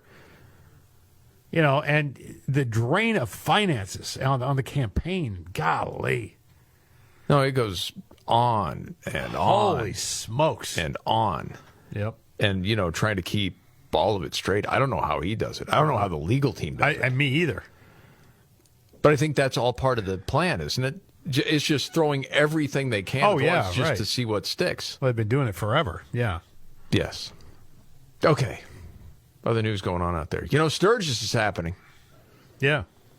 And I think Anheuser-Busch, Budweiser at least, is thinking, okay, all right, maybe we don't put the Bud Light signs out there. No. We'll just do it as a Budweiser thing. That should be okay, right? Yeah, you would get a little bit better. No. Hey, come on, man. It's Sturgis. Motorcycles from everywhere. It's packed. Nothing wrong with Budweiser itself, right? Apparently there is. Did you see the report from the dude? I did. That went all over online because he's coming up and it's all these places packed, but then it's like the Budweiser tent and then the stage behind it, there's no one there. Right. And then poor guy, you can tell he almost feels bad for the guy with the Budweiser T-shirt that's working there as he's doing this sort of report as to how it's going there. Here we are, Sturgis, Bud Light tent midweek. Any improvement? That's what we hope. No, not really. They're hoping for some more business. The Bud Light tent, we're hoping business picks up a little bit, but guys, midweek, oh my goodness. Wow. Guys, Yeah, not so much, you know. seeing any uptick in business here? A little bit, okay. Okay. All right, we're seeing, hey, let's keep it positive, right? Let's keep it positive. Maybe by the end of the week. Thank you for being here. Thank you for doing what you're doing. We appreciate the hard-working employees. See, that's nice. It's like not your fault, that sort of thing. Yeah. Yeah. And then it goes on. We covered this early on in the week, guys. Take a look. Sturgis is absolutely jam-packed. The Harley tent is packed. The BMW tent is packed. But Budweiser having a tough go. Having a tough go. And I got to paint the picture because it's part of it seeing the video with nobody. Nobody. Just nobody. Nope. Wow. There must be a whole lot of beer left over in there. I don't know what to say, but might be too soon. It's not, but it. You know, every story I kept thinking as this went on, like people eventually are going to go, okay, I did my part. I boycotted for a while, and I'm going to go back. They're not. They're gone. Well, sometimes you just lose. I mean, you honestly lose your taste for something. I've never seen anything fall that precipitously, that fast. And one dumb thing that they pulled. Well, I'm dating myself with this reference. I know that. But you could look at the career of a musician with a terrible record and say, you know, it was the video for Billy Squier. Well, yeah. Rock Me Tonight. I mean, that did serious damage. Right. But that is pale in comparison to this Bud Light thing. Right, because you still hear Billy Squier songs on the radio. People still went to the shows and all that stuff. It's like, well, what is that? No, I mean, Pink Silk and getting all frolicky. It's terrible. Yeah. It was embarrassing. I mean, in hindsight, I'm sure he knows that. But, you know, at the same time, it's like, that's a brand. That's an iconic brand. Oh, yeah. Been around forever. I know. And just the fall is absolutely, and this is more than just, you know, left or right wing, you know, conservative haters. No, man. I mean, this is a phenomenon that will be studied way by past businesses. there. Yeah. Yeah, there's no doubt. And it should be studied by businesses. Yes. What not to do. There's something else we got to get to. News out there. Some powerlifting records in Canada have been broken on the women's side. Oh, no. Yeah. By a dude? Well, yeah. Come on. Well, yeah. Oh, yeah. Oh, dang it. Well, the dude identifies as a woman, though, so it's okay, right? Okay, whatever. Yeah. Yeah, we got to get to that. Also, how about that Rich Men from Richmond song? Yeah, how about it? #1 on iTunes, huh? Holy smokes, yeah. And a news update, all coming up. All right. The Markley, Van Camp, and Robbins Show. I'm Jamie Markley. David Van Camp out today. Hopefully back tomorrow. There's Scott Robbins. Okay, with all the craziness in the world, there's more records being broken in women's sports. This time powerlifting in Canada. That's a biological male. Says they're females competing against the women. Okay. And again, you're talking about women that have been training years and years and years to be able to compete. Yep. And obviously it's not fair. No. Anyone with any common sense at all I agree. knows that. This has to end. And so, as some people said, well, there's got to be more people speaking out against this. I agree. This is April Hutchinson, a powerlifter, speaking out against this. Roll it. Yeah, so Ann actually just broke the national records for all the master records yesterday while competing at the Western Regions.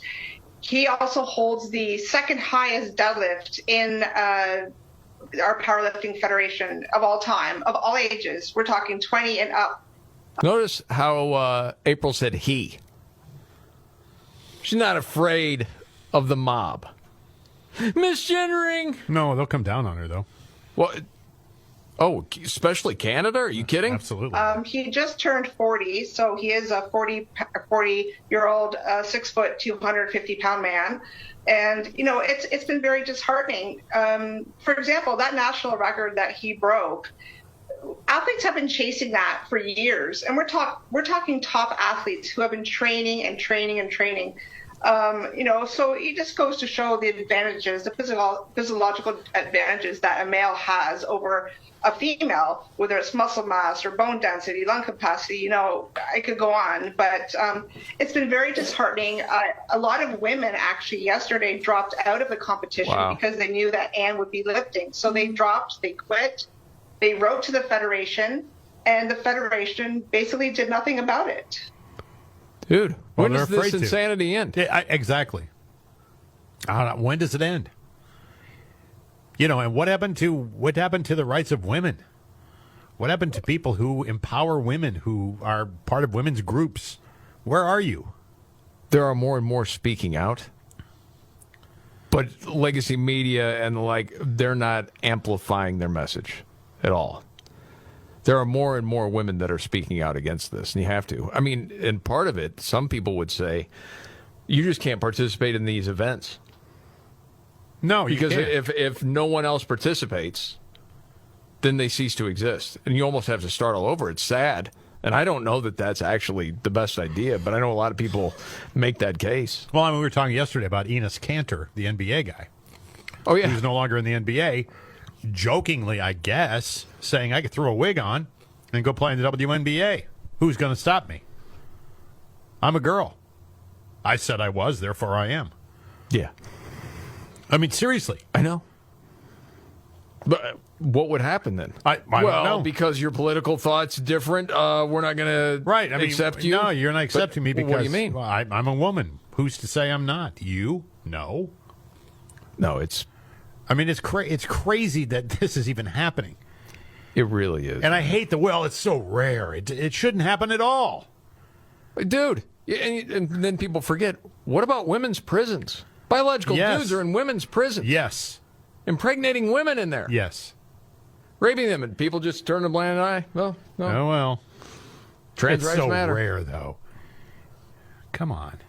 But it doesn't matter. I mean, if you're a guy and you get sentenced, I would rather spend time in a women's prison, too. Oh, if you had your choice? Well, yeah, right. I mean, if all I have to do is identify and say I am, yeah. Of course people are going to do that. Yes. Happen to see this making the rounds online. People are talking about their unpopular opinions. Like, okay, it's true, I have this opinion, but it's certainly not popular. Mm-hmm. Like one girl said, I think Taylor Swift is overrated. Oh, can't say that. Yes. Different things like that. Zodiac signs are BS. Well, I would agree. Yeah, right. But a lot of times, especially when these things trend online, you're talking about a younger set. Oh, yeah. Where that is, a little more, provocative or whatever you want to say. Is there anything that comes to your mind? You have an unpopular opinion? There was the first one that I thought of for me is, and I like the Beatles, but I can still think they're overrated. Right. That's an unpopular opinion, yes. It's very much so. Yeah. Yeah. Well, what's yours? The Fleetwood Mac's the greatest band ever? I never said that. Okay. This is the Markley, Van Camp, and Robbins show. And to be fair, you didn't. No, all right, biggest story of the day, obviously. Well, it's the Donald Trump thing. It's all the indictments and yes. that were handed down yesterday. Actually, late last night, if you were up. Mm-hmm. If you were up to watch Jimmy Kimmel, you didn't see him. Not for a while, anyway. Who does that? Well, it was right on their time slot. You still think of it that way, watching Jimmy Kimmel? Do you still watch No, Jimmy I don't Kimmel? watch Jimmy Kimmel. I don't watch any of them, but I usually watch Netflix at night before I go to bed, and Netflix was not working for me last night.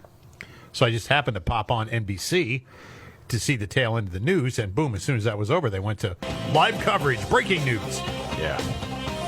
I mean, you knew it was coming down. Yeah. Well, they tipped their hand yesterday on the website of the county court. Well, yeah, they had to get it out there. All right, we'll get to a news update and the Scott Robbins trifecta straight ahead right here. All right, the Markley, Van Camp, and Robbins show. I'm Jamie Markley, the Gen Xer, the Millennial. David Van Camp off today. We think back tomorrow. And no, he's not indicted. There is Scott Robbins. Yeah, there were some rumors going around about that. But. Yeah, he started it. I'm in trouble. Well, Trump was, of course, indicted. Well, yeah. It was 19 total. Yeah. Indicted. And again, in Georgia, this is a different kind of indictment because of this RICO part, which you were unfamiliar with. I wasn't all that familiar with it.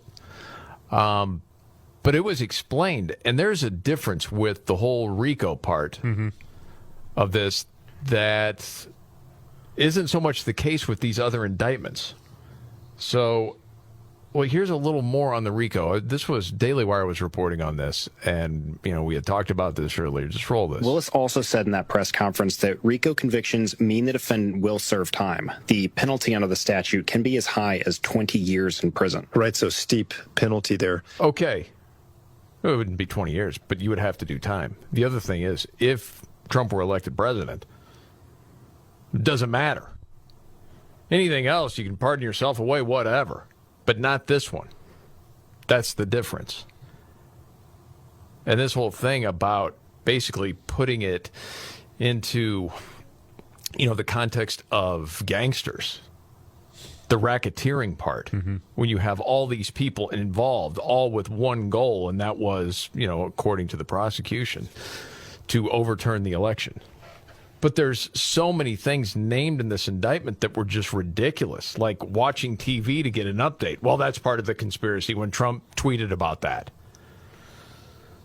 And parts of it just don't seem to make sense.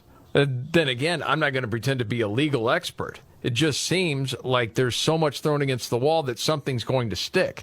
And when I read the piece today, and it's, certain things hit you at different times, it's like, do you really think that Trump's lawyers can get him out of every felony indictment? There's 91 of them. Right, I know. All they got to get is 3 or 4. Yeah. And depending on who the jury is and where it's at.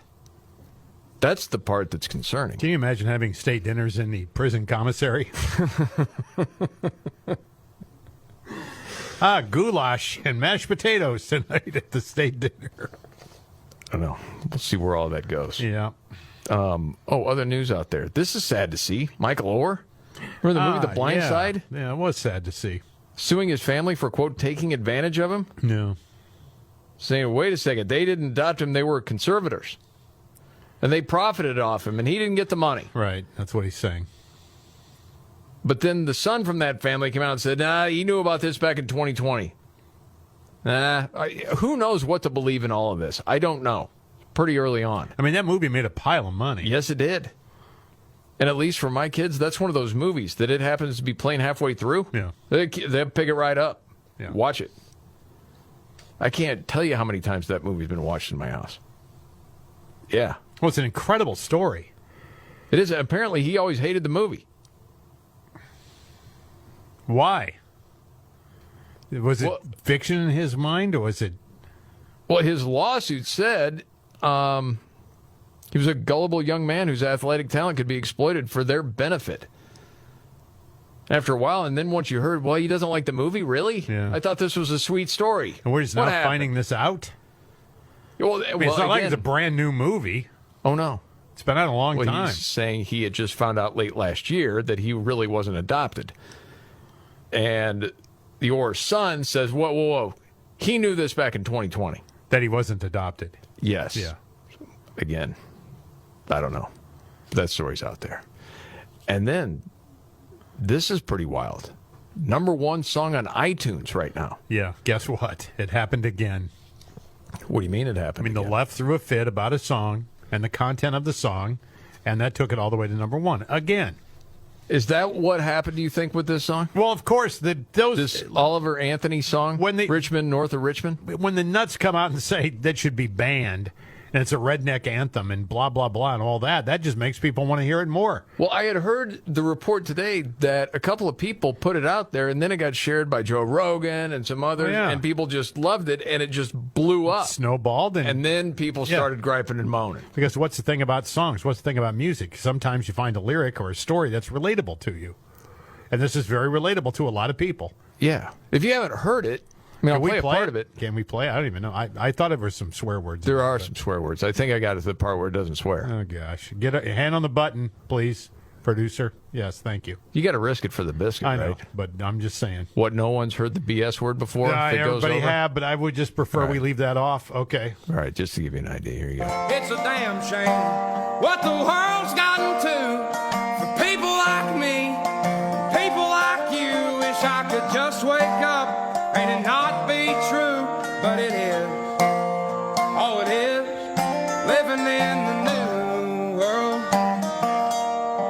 with an whole soul. Got a good voice, man. These rich men north of Richmond, Lord knows they all just want to have total control. Yeah, that resonates with a lot of people. Sure it does. Just like this Try It in a Small Town song. I mean, the same thing, man. I mean, you don't understand when you do this stuff, when you stompy foot it and tell me I shouldn't listen to it, that just makes you want to listen to it and buy it. Despite you purple-haired pronoun. It seems to me this was on a different level. I get totally what you're saying, and at the same time, I look at it a little bit different because no one knew who this dude was. Right. It was just the way it related to people. They do now. Yes. And it's number 1 on iTunes. How about that? Apparently, he's got like 7 songs in the top 15 or something like that. Because then other stuff started getting put out there. The video looks like it was done on a phone. Yes. I mean, he's like standing next to a combine or something, isn't he? Well, yeah. I mean, he's from Farmville, Virginia. Yeah, I mean, he's just standing. I mean, there's nothing flashy or fancy about it at all. Him and his 3 dogs. And a guitar, and he's singing it, and that's, Yeah. He's just grinding to get by. And I mean, the Jason Aldean thing was a big production. I mean, the video was, yeah, not cheap. This guy's just got a handheld camera putting it together, and there it is. Did you see he did this little show in North Carolina? There were a bunch of people there. I'm sure. And, he was talking about just trying to do things, go about life the right way, that sort of thing. Mm-hmm. And then he read from Psalm 137.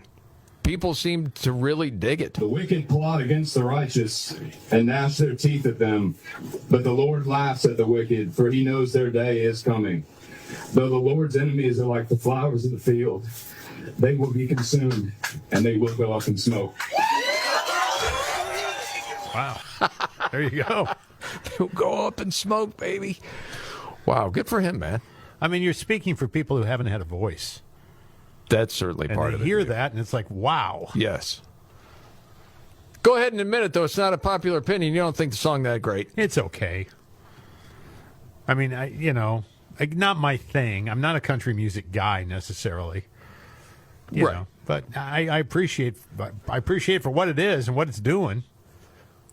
Maybe if they just did some light rock stylings around it. Right. I mean, yeah, you have a little drum machine. And then you dig there. it. Yeah. Yeah. Sure. That sort of thing. Right. Yeah, I would like it done. Bust on you for fun, man. Are you ready for your big 3 of the day? Ready for the trifecta? Yeah, let's go, man. All right, let's here we go. Roll it out. Are you ready? 1, 2, buckle my shoe on. It's the 3 most important news stories of the day. I hit the trifecta. Well, at least according to Scott Robbins. It's the trifecta on the Markley, Van Camp, and Robbins Show. Every day about this time, Scott Robbins' top 3 of the day. The trifecta, helped by his hero. Hey, buddy. I'm Casey Kasem. How you doing? Doing all right? Good. Okay. I'm ready. That's all I want to hear. 3. Number 3, Sage Steele is officially gone now from ESPN. She announced yesterday that she's gone after 20 years there, by the way. She said, life update, having successfully settled my case with ESPN Disney, I have decided I'm out of here. What was the case about? I don't know if it was about content or they suspended her, or I really don't recall exactly what it was about. But it has something to do with the way that she... Well, I know she was in the crosshairs. She wouldn't toe the line. She's a Christian woman Right. and didn't go along with the woke crap. Right. And You there was a toe the problem. line if you work for ESPN Disney. Yep. She said, I've decided to leave so I can exercise my First Amendment rights more freely. Ooh. I'm grateful for the many wonderful experiences over the past 16 years, and I'm excited for my next chapter. Sage Steele. Good for her. Yeah, we'll never know how much money because that's part of the deal. No, and Can't that's talk just about it. You can't talk. But it was a pile. You know that. Oh, yes, absolutely. We're getting closer and closer to number 1. The Scott Robbins trifecta, top 3 of the day up to number 2. Thinking outside the Chicago box. This is interesting. This is fascinating like this. There is a proposal out there by a group called the People's Ordinance. And it's a Northside community group. And they are submitting this to the city as a possible answer to some of the violence. Okay. They're calling for people, hey, you, refrain from shooting guns in Chicago between 9 a.m. and 9 p.m. to reduce the risk of people not involved in the high-risk activities. So they want to put a curfew. You can't start shooting you can't shoot between 9 a.m. and 9 p.m. 8:58 acceptable. 9:03 acceptable. But for 12, you only got a 12-hour window now to kill people. Wow. You can get your business done then. Done at night and early in the morning. Right. Right. Should be plenty of time to murder and pillage, right? Holy smokes, that's insane. Exactly. That's something you always talk about. Usually the answer used to be decades ago, midnight basketball. Right. So you can do some shooting during midnight basketball. I got it. Right. On your way to midnight basketball. Just don't shoot the guy with the ball because we need it. I got it. And the countdown continues. The Scott Robbins trifecta. Man. Top 3 of the day up to number 1. Texas woman was awarded $1.2 billion in a revenge porn lawsuit against her ex-boyfriend. The woman, who was identified only as DL in the court documents, filed a lawsuit against her ex-boyfriend, Marquis Jamal Jackson, last year, accusing Mr. Jackson of posting intimate pictures of her on social media, on all the platforms and adult websites, with the intent to embarrass, harass, torment, humiliate, and publicly shame her. He also sent nudies of her to all of her family members. Unreal, man. He was accused of sending the links to also her friends, her employment. So the massive settlement, one of several examples of revenge porn cases that are being settled for large sums of money. Now, $1.2 billion is probably something she will never collect. No, of course not. Because this knucklehead, he's got nothing, right? Yeah. Here's the thing. Don't pose nude for a dude that you think you're in love with, okay? Ladies, you've been on this for years. Just a tip from me to you. This doesn't end well. It never does. Don't do it. And there you have it. But it's a committed relationship and he loves me. Don't do it. Somebody gets pissed off at some point in time and your nudies are all over. If you really loved him, you'd do it. Right, exactly. I'm joking. That's I know. a joke. I know. It's a joke. I know. Gosh, goodness. Yeah, it's always a bad idea. All right, Bad Scott idea. Robbins trifecta. News update and Nimrods in the news. Straight ahead. Goodbye. See ya. The Markley, Van Camp, and Robbins Show. I'm Jamie Markley. David Van Camp out today. Not indicted, just sick. There's Scott Robbins. Yep. Teacher shortage across the United States, apparently. How'd that happen? Well, It's a tough gig. No doubt about Well. it. And with everything that's happened over the last few years. Yep. Holy smokes. I happened to see this piece. Well, you got no discipline. Okay. But just ask a question. And it doesn't matter race, anything else. Okay. If you're in a school district that is failing and you can see it getting worse year after year after year. Yep. And you want to move your family to a different place where there's a better school. Yep. And you happen to be white. Yep. That's just white flight, right? Nope. What would you call it? No, it's not white flight. I mean, it's me doing my job as a parent and taking my kids and putting them into a situation that is better for them academically. And I'm able to do so because I can afford to do so. Well, and if I can afford to do so, I'm going to do it. I'm going to sacrifice for my kids. Real quick, Danielle Canali and Jack Cashel, might have butchered their names. They just had a piece in City Journal talking about white flight not being a thing. And it's not a thing. It's a class thing. If you can afford to get out of a neighborhood, you do. Why wouldn't you? Everybody does it. I can afford to get out of here, but I'm going to stay here because I like subpar education for my kids. And the fact that my car gets broken into every night. Okay. Yes. No, of course not. It's really interesting, the whole piece, because they're saying, no, I mean, it's all about class. If you can afford it, you get out. Absolutely you do. If you're a family. And as I started to read this piece, and I know, here's another dated reference, I started thinking about the Jeffersons. This was a whole thing, wasn't it? Yeah. Moving on up. George Jefferson. Yeah. He had the dry cleaning business. Yes. Started out all in the Family. I'm talking about the 70s. That show started, 1975? Probably. But that was the whole thing. Yeah. moving out of working class Queens, getting and it was incentive to do better so you can get out. I feel bad, I do, for the people that get left that don't have the wherewithal to get out because you're stuck with a subpar education and subpar living conditions. I feel bad about that. School choice, man. I'm telling you. Yeah, then you go to the next thing, and then it's like... And you can help out a lot of people. I know. Get them out of that garbage. Yes. Yeah. But you've got the powers that be that don't want to end the racket. Of course not, because you got a powerful, union. Of course. All right, we got to get to Nimrods. Roll it out. When the going gets tough. Damn it, this is too hard. The dumb get dumber. All right, Dean. It's Nimrods in the News on the Markley, Van Camp, and Robbins Show. I love the poorly educated. Wow. All right, this is a wild one. Nimrods in the News. Starting in Corpus Christi, Texas. Baby-faced 17-year-old was caught impersonating a physician's assistant.